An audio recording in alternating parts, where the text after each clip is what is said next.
осы өткінші дүниенің ләззатын қашыратын өлімді жиі еске алып тұрыңдар дейді. Иә? Мына дүние қызыл да жасыл болғандықтан бізді не істейді? Кейде алдап қойып жатады. Иә.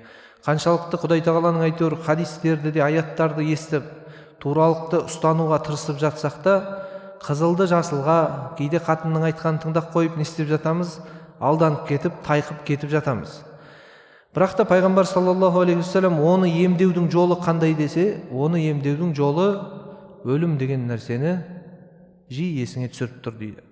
Басыңа қаншалықты қиыншылықтар келіп жатса да, ол қиыншылықтардың бітетіні ақиқат. Өйткені сенің өмірің бітеді. Бірақ Алла тағала сенің өмір бойы осындай бір бишара болады деп жазып қоймаған. Қиыншылығың да болады, шаттығың да болады. Сол сияқты бұл адамның өмірінің өзі тұрақты болмағандықтан, бұның